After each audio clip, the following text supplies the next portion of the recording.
Have you ever, like, stumbled upon a name and thought, wow, there's a whole story there, a whole world of history and culture tied to it? Yeah. Well, today we're going to do a deep dive into the life's work of Dr. Amrut Patel, a man who dedicated himself to unearthing and safeguarding the hidden cultural treasures of North Gujarat in India. It really is fascinating, isn't it? His dedication.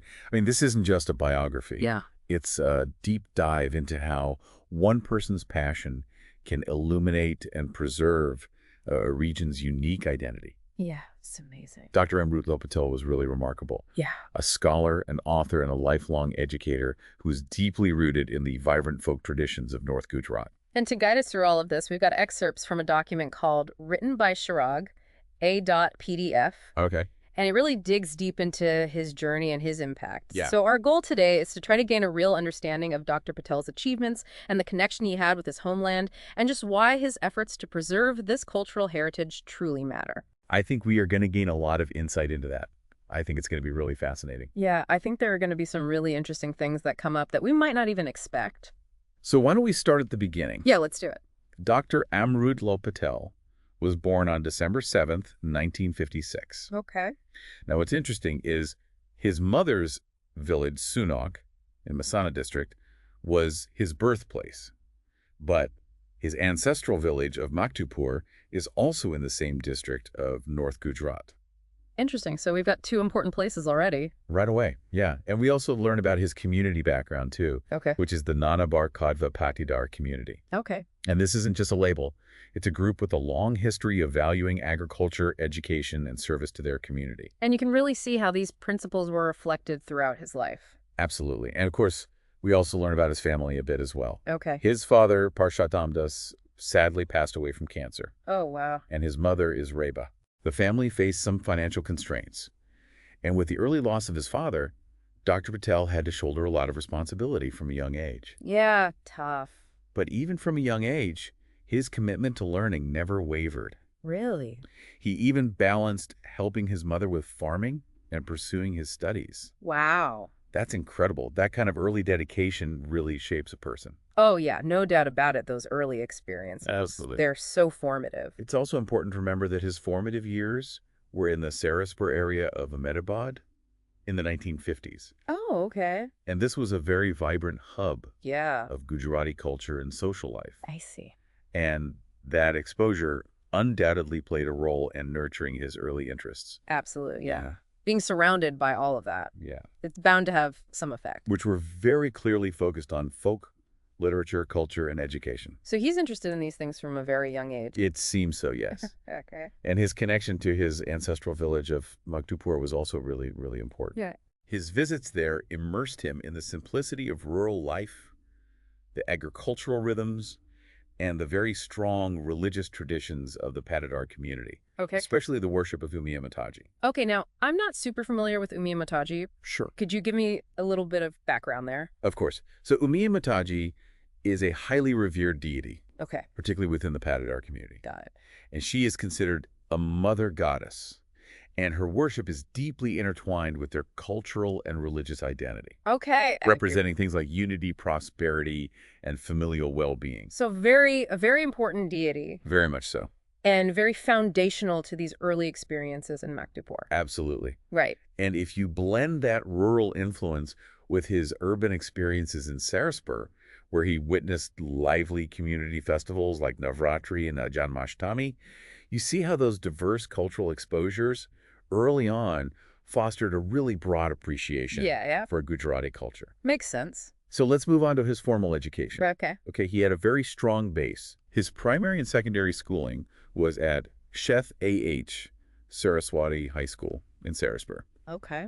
And it was a Gujarati medium school, Oh, wow. which really immersed him in the language, the literature, and the local folklore. From a young age. From a young age. Yeah, I mean, that's going to have a huge effect. Absolutely. And it clearly set him on his path because in 1975, he obtained his primary teacher's training certificate. Okay. And this was his entry into the world of education. Okay. And it's likely this early experience in teaching further fueled his desire to share knowledge and preserve these vital cultural traditions. So interesting how all of these things were coming together. All of these different experiences, yeah. Yeah. And then he went on to pursue higher education, earning his B.A. in Gujarati in 1979. Okay. Just a few years later, in 1982, he completed his M.A. and M.Phil. And this is where we see his passion for research really taking hold. Yeah, those advanced degrees. Absolutely. It really gives you that space to do that in-depth research. Now, what's particularly insightful about his academic journey is his Ph.D. in 1985. Okay. His thesis was titled Folk Literature of Maktupur Village in Sidpur Taluka. Wow, so he went back to his roots. He did. And, this really shows a grassroots approach to cultural preservation, highlighting how important knowledge is within local communities. Yeah, that local knowledge is so important. Absolutely. Yeah. And this work is considered a really important contribution to the study of Gujarati folk literature. So we're already starting to see those really important contributions that he made. At the very beginning. Yeah. So early on. And the fact that he balanced farming with such demanding academic work. I know, it's incredible. Shows how much dedication he had. Yeah, that level of commitment speaks volumes. Yeah. To his understanding of the subject matter. Yeah, it shows you really care. Absolutely. And that it's coming from real-world experience. Exactly. Let's move on to his professional life. Okay. So he had this amazing 32-year career in education as both a professor and a principal. 32 years. Yeah. He began as a professor of Gujarati at the Arts and Commerce College in Kerala Okay. in 1987. Got it. Then he spent some time at a college in Unja Oh, okay. for a total of 11 years at these two institutions. So 11 years as a professor. Yeah. Wow. And so from 1987 to 1998, he's a professor. That's right. And he wasn't just conveying knowledge about Gujarati literature and folk culture. No. He was also building up his own research base. Very important. Yeah. Which would prove to be so crucial for his later work. Yeah, it's great to have that foundation. Absolutely. And then in 1998, Yes. he took on the role of principal, Okay. and he served at colleges in Vijaypur, Palasar, and Disa Okay. for a total of 21 years Wow. as principal. That's a long time. Yeah, 21 years. Principal. And he retired in 2019 from Smriti P.R. Patel Arts College in Palasar. Okay. So we're talking a long and dedicated career here. Absolutely. And it's really in his role as principal that I think his innovative spirit shines through. He clearly wasn't content with just traditional approaches to things. No.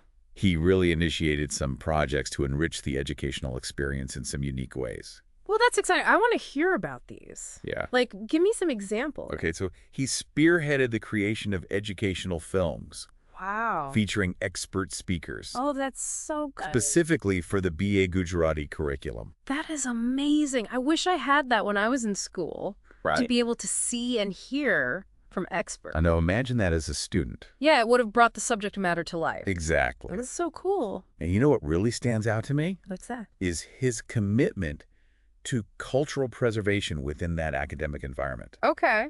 He organized 3-day performances of Sanskrit plays. Wow. And oversaw the construction of replicas of ancient temples, ashrams, and meditation sites at colleges in Palasar and Disa. Wow. That is dedication to connecting students with their heritage. It really is. Wow. And as if that wasn't enough at Kerala College, he established a museum Oh, wow. that housed 104 ancient sculptures That's amazing. and a photo gallery showcasing the architectural heritage of North Gujarat. I mean, that's a hands-on approach to learning about history and culture. Absolutely. That's so cool. It really is. I mean, think about how powerful artifacts are in connecting us to the past. Yeah. And you can see them and touch them Right. and really understand that connection. That's a really powerful thing. It is. And his influence extended beyond his immediate students because he guided over 60 Ph.D. and M.Phil students. Okay.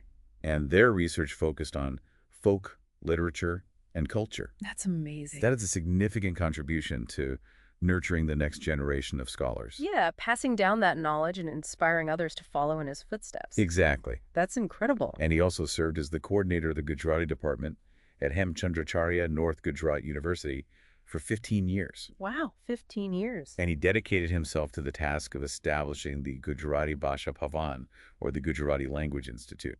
Wow, so he really fought hard for that. He did. He really advocated for it. That's incredible. It was clearly something he believed in very strongly. Yeah. So you can see how this reflects a vision that extends beyond just his research. Yeah, for the language itself. Absolutely. To have a space dedicated to it. Right. That's so important. It really is. So let's talk about his retirement. Okay. He retired in 2019, All right. but this wasn't really a period of stopping work. Yeah. It was more of a shift in focus. I see. He chose to live close to nature in Maktupur, his ancestral village, Oh, wow. really emphasizing his enduring connection to the land. That's really beautiful. Yeah, and he has a quote that says, "After retiring from the college principalship, living in the proximity of nature has been the greatest blessing bestowed upon me by God." Wow.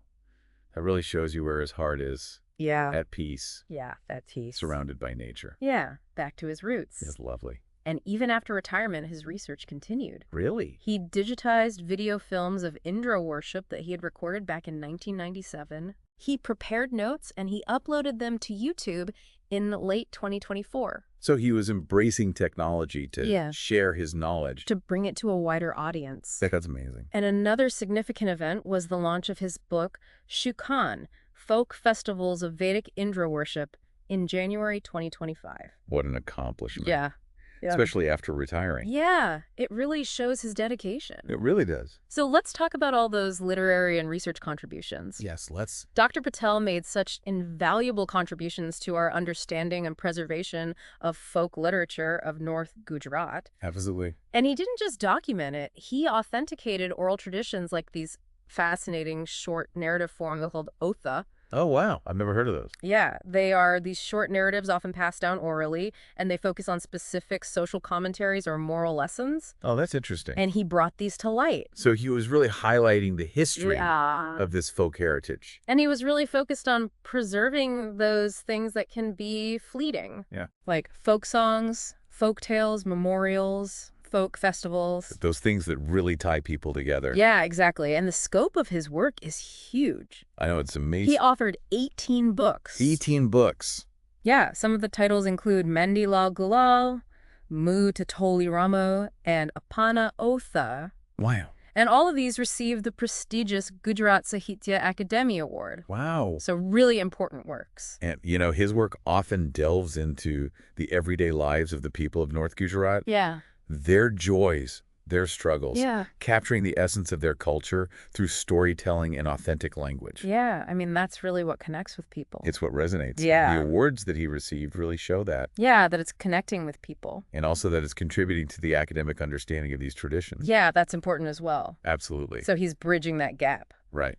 And he didn't stop there. He also recorded 1,200 folk songs and 120 folk tales on audio cassettes. 1,200 folk songs. That's commitment. It really is. That's dedication. Wow. I mean, he went out into the community and captured these things Yeah, before they were lost. before they were lost. Amazing. And then he published 65 research articles in academic journals. So he really wanted to make sure that his work reached a wide audience. Yeah, and not just a popular audience, but a scholarly audience as well. And we really need to mention his book, Shukan, Vaidik Indra Upasana Na Lokatsavo. Yeah. It's based on 30 years of research. Oh my gosh. Includes videography Wow. and even incorporates QR codes to link to multimedia content. That's impressive. So he's really committed to making his work accessible and engaging for modern audiences. Yeah, that's so important. It is. And his participation in 52 national and state level seminars has been crucial in establishing folk literature as an area of academic study. That's huge. It really is. He brought those traditions to the forefront. Yeah, to a place where they could be studied and discussed and preserved. Absolutely. And his video documentation is also really important. Yeah. He captured things like Vedic Indra worship, Okay. local omens, ancient temples, step wells, reservoirs, and folk fairs. Wow. And these videos are an invaluable resource Yeah. for future researchers, Yeah. for anyone interested in understanding the heritage of the region. And it's so important to have that visual record. Absolutely. It's not just information, it's the dynamic essence Yeah. of these practices. Yeah, you can really see it and experience it in a different way. Exactly. So he's received a lot of well-deserved awards and recognition, Yes, he has. including the Zavershan Magani Lok Sahitya Award in 2021, Wonderful. and of course the Gujarat Sahitya Akademi Award. Right, for those earlier books. Yeah. Which really show the quality of his work. And then the Atulya Varso Identity Award in 2024. That's amazing. Yeah, he's been recognized. Yeah, his lifelong work has been Yeah, recognized. with those awards. Right. It's amazing. It really is. And he's also so important to the Patidar community. That's- He's widely recognized as a gem of the Kadva Patidar community, specifically the Nanabar subgroup. Wow. And this is an agricultural community in North Gujarat Yes. that prioritizes education and service. And you can see those values reflected in his life. Oh, yeah, absolutely. So clearly influential. Yeah. Now, what I find fascinating What's that? is his work connecting the community's Vedic traditions Okay. to the ancient Rig Veda. Oh, wow.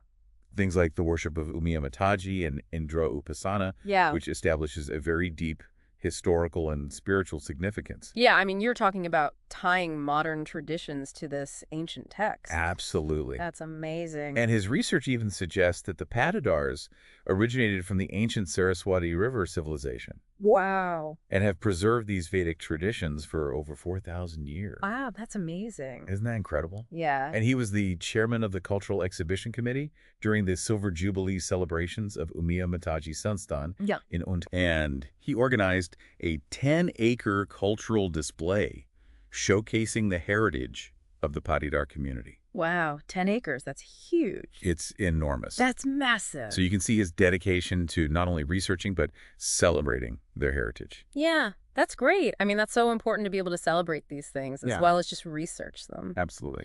And so we know that he lives this simple life now, Yeah. post-retirement in Maktupur. Close to nature. Yeah, close to nature. And he continues his research at his own expense, Wow. which is quite remarkable. Yeah, that shows real dedication. It really does. And he spent 15 years advocating for the Gujarati Bhasha Havan. It's amazing. Yeah. So his commitment to the Gujarati language really extended far beyond his own work. Yeah. He really wanted to create a space for it. Absolutely. So when you look at it all, Mm. Dr. Patel's life represents this incredible contribution to the preservation of Gujarati folk literature and Khabba Patidar culture.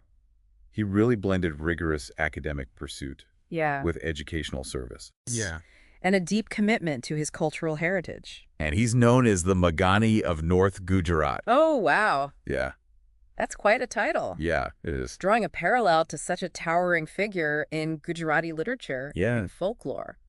Wow. And his works Shukan and Uttar Gujaratno Lok Sahitya Ah. stand as testaments to his amazing research Yeah, those are important work. that will serve as resources for future generations Yeah. of scholars. Yeah, and really his lasting legacy Yes. is the inspiration he provides Absolutely. for future generations to appreciate Gujarati literature and culture. And I think it makes you wonder how many similar stories and histories are out there waiting to be discovered, Oh, yeah. preserved in our communities. Yeah, and what overlooked traditions or knowledge might hold insights into our past and present. It's something to think about, isn't it? Yeah, it really is food for thought. It is. I love it. Yeah. Thank you. Thank you.